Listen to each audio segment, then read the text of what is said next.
اللهم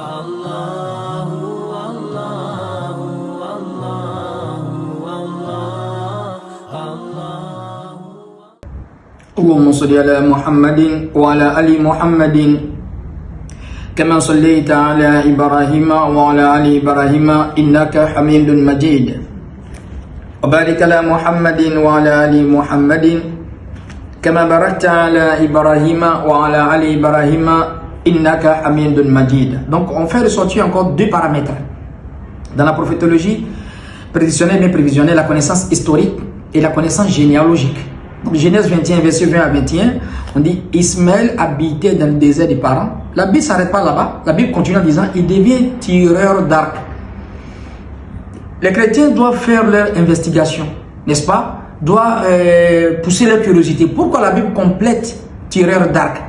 Pour celui qui a une connaissance balbutiante de la connaissance généalogique en disant que Ismaël n'est pas le père des Arabes, n'est-ce pas? Il se fout le doigt dans l'œil parce que c'est corroboré même dans les hadiths. Donc il habitait dans le désert des parents, on va expliquer parents bientôt, et il devient tireur d'arc. La Bible a mis cet additif là, c'est la qualité des Arabes, les chasseurs arabes. Un Arabe ne peut pas se promener sans une flèche, sans l'arc. Est-ce que vous voyez? Donc je lis les hadiths et on va retourner encore sur une prophétie qui est dans l'Apocalypse, qui parle, n'est-ce pas, de ce prophète là qui vient, n'est-ce pas, et il est tireur d'arc, mais il a toujours l'arc, pour montrer la qualité des Arabes. Donc ici on dit Ismaël habitait dans le désert des parents, il devient tireur d'arc. Donc on rentre dans la connaissance généalogique. Et si je prends le hadith, je commence par le premier hadith où le prophète sallallahu alayhi wa sallam il dit Salman bin Aqwa. وعن سلمان بن أكوى رضي الله عنه قال مر النبي صلى الله عليه وسلم على نفر ينتدلون فقال ارموا بني إسماعيل فإن أباكم كان راميا رواه Bukhari. Vous voyez, Salman bin Aqwa il dit que le prophète sallallahu alayhi wa sallam il passa devant un groupe qui s'exerçait, c'est-à-dire au tir à l'arc. Les Arabes, ils sont en train de s'amuser, ils sont en train de s'exercer, s'entraîner, le fait de tirer à l'arc. Le prophète les a vus, qu'est-ce qu'il a dit? Irmou, tirez à l'arc. Ya bani Ismaïl, ô fils d'Ismaïl, fa inna abakum, votre père Ismaïl, ken romiyan, rawa Bukhari, était un tireur d'arc. Votre père Ismaïl était un tireur d'arc. C'est-à-dire, votre père Ismaïl tirait à l'arc. Et la Bible corrobore en disant Ismaël habitait dans le désert, il était tireur d'arc. C'est la qualité des Arabes. C'est le premier hadith. Le deuxième hadith, le prophète encore, il motive sur le fait de tirer à l'arc.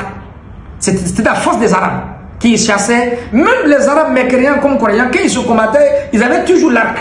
C'est leur qualité. C'est avec ça, ils faisaient la guerre, c'est avec ça, ils faisaient la chasse.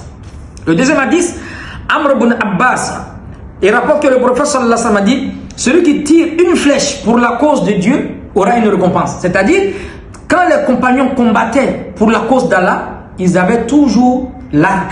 Le prophète parle de l'arc encore. Pour celui qui a une myopie spirituelle en disant que l'islam entier est parlé de djihad ici, le substantif guerre est répété combien de fois dans le Coran? 6 fois. Et le mot épée est répété, je pense, 104 ou bien 106 fois si je ne m'abuse dans la Bible. Donc personne ne peut parler de paix ici. Et je vais donner un verset dans la sourate 9 au verset 6. Voilà, il dit وَإِنْ أَحَدٌ مِّنَ الْمُشْرِكِينَ إِسْتَجَارَكَ فَأَجِرْهُ حَتَّى يَسْمَعَ كَلَامَ اللَّهِ ثُمَّ أَبْلِغْهُ مَأْمَنًا. Allez dire au Mohamed, si l'un des associateurs, un féticheur te demande asile, il vient chez toi, il dit Mohamed, je vais dormir chez toi, il faut lui donner asile. Un féticheur, il adore peut-être Hubbal, il adore les fausses divinités. S'il vient voir Mohamed, il vient chez toi, Mohamed, je vais dormir chez toi, pas venir te combattre. Allah il dit au prophète, il faut lui donner asile. Jusqu'à ce qu'il faut l'aider, où il s'en va là, il faut l'aider dans sa requête.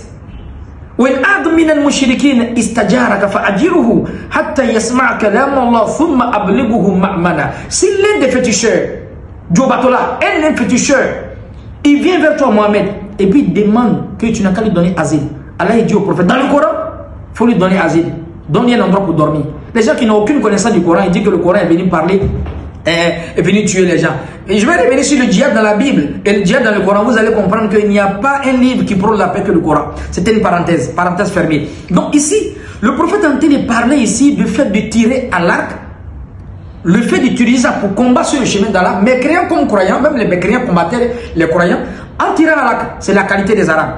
Deuxième hadith encore que je prends, rapidement, qui parle encore du fait de tirer à l'arc. Le prophète dit ici, hadith 13-32, à la page 500, je pense 51, le prophète dit la force est de tirer à l'arc. La force est le fait de tirer à l'arc. Donc il motivait toujours, c'est une parole interpellatrice, il motivait toujours les compagnons dans le fait de tirer à l'arc. C'est la qualité des Arabes. Et celui qui a appris le tir à l'arc et puis l'a délaissé, le prophète sallallahu alayhi wa sallam dit, il a vraiment fait une chose mauvaise. Celui qui apprend à tirer à l'arc, il parle des Arabes, et puis après il laisse, il a fait une mauvaise chose.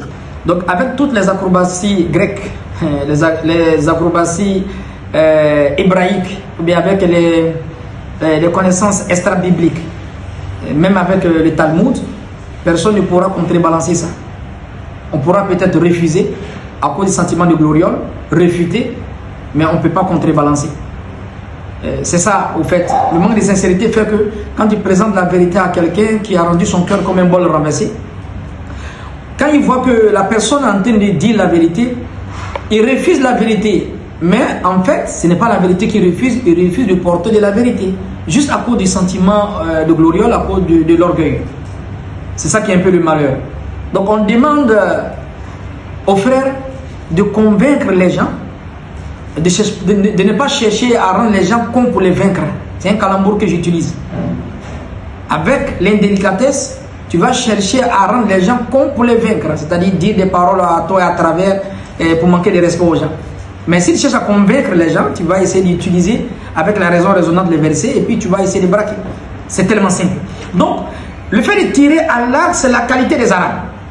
Donc, je donne les hadiths où le prophète dit, celui qui a appris à tirer à l'arc et puis l'a délaissé, c'est-à-dire il délaisse son entraînement, il a désobéi à une grande chose, bien, il lui a manqué une grande chose. Donc, le prophète donne encore une parole interpellatrice qui montre que c'était existentiel au temps des Arabes. N'oubliez pas le hadith, apprenez vos enfants la natation et apprenez vos enfants à tirer à l'arc. Toujours l'arc. On a donné les hadiths. Un dernier hadith encore, le prophète sallallahu alayhi wa sallam dit, apprenez l'équitation et le tir à l'arc et sachez que le tir est à mes yeux plus préférable à l'équitation. Le fait de monter à cheval et le fait de tirer à l'arc. Donc tirer à l'arc encore revient. C'est la qualité des Arabes. Maintenant, si on voit une prophétie dans Apocalypse 6, verset 1 à 2, on lit cette prophétie-là, la Bible dit ceci. Je regardais, ça c'est un verset apocalyptique, eschatologique, qui ne parle pas du retour de Jésus. On parle d'une personne qui monte sur un cheval blanc qui tire à l'arc. Je regardais quand l'agneau ouvrit un des sept sceaux et j'entendis l'un des quatre êtres vivants qui disait comme d'une voix de tonnerre vient. Après, au verset 2, je regardais et voici paru un cheval blanc. Suivez bien ce verset-là. Celui qui le montait avait un arc. Celui qui le montait avait un arc. Ce n'est pas un juif, il s'agit là d'un arabe. Et la Bible dit ceci, une couronne lui fut donnée et il partit en vainqueur pour vaincre. Ce fils de l'homme là, il est allé en vainqueur pour vaincre. Mais il avait quoi? Il tenait à l'arc. Celui qui le montait avait un arc. Je vous ai dit que le fait de tenir l'arc, tirer à l'arc, c'est la qualité des Arabes. Donc Ismaël habitait le désert des parents, il devient tireur d'arc. Les panoplies des hadiths que j'ai donné ici qui montrent que les Arabes, c'était leur coutume, leur qualité, leur comportement de tirer à l'arc. On vient voir encore un verset dans la Bible apocalyptique qui dit que, c'est-à-dire, je regardais, voici paru un cheval blanc, celui qui le montait avait un arc. De qui s'agit-il? Question. De qui s'agit-il? Qui est monté sur le cheval blanc dans cette prophétie-là? Et puis, il tirait à l'arc. Il s'agit du prophète arabe, le prophète Mohammed sallallahu alayhi wa sallam. Et la Bible donne en fait la qualité des Arabes. Et la Bible va donner maintenant sa qualité dans Apocalypse 19, verset 11. Je lis rapidement.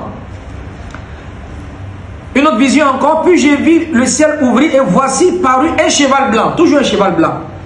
Et celui qui le montait s'appelle fidèle et véritable. Et il juge et combat toujours avec justice. Là-bas, il est parti comme un vainqueur. Ici encore, il juge et combat avec justice. Celui qui le montait s'appelle fidèle et véritable. Donc ce fidèle et ce véritable-là, c'est le même fils de l'homme qui avait l'arc en main. Et ce fidèle et ce véritable, ça fait partie de l'un des attributs du prophète sallallahu alayhi wa sallam qu'on appelle le digne d'être cru. El sadiqul masdouk. Wa sadiqul masdouk. Le prophète est le digne d'être cru. On l'appelait le sincère, le véridique, le digne d'être cru. Il s'agit là de la qualité du prophète sallallahu alayhi wa sallam. et le fait de tirer à l'arc, il s'agit là de la qualité des Arabes. Donc ici, là, il s'agit d'un prophète arabe. Ce n'est pas un prophète juif, ce n'est pas un prophète quoi que ce soit. Il s'agit là du prophète arabe. Et Apocalypse 14, verset 6, on parle encore de ce fils de l'homme là qui a quoi? Qui a reçu un autre évangile pour tout peuple, toute langue et toute race. Et le prophète le corrobore dans le Coran, dans la Sourate Furqan. Allah dit le message du prophète est pour l'univers. Nous t'avons envoyé comme miséricorde pour tout l'univers. Donc je vais terminer, sinon je commence par l'apothéose. On va revenir sur Mohammed dans la Bible pour montrer que ceux qui veulent écarter le prophète sallallahu alayhi wa sallam de la course vers l'apostolat, notamment Alexandre Salomon, vraiment ils n'ont aucune connaissance théologique, biblique, si vous voulez talmudique, qu'Allah donne la compréhension.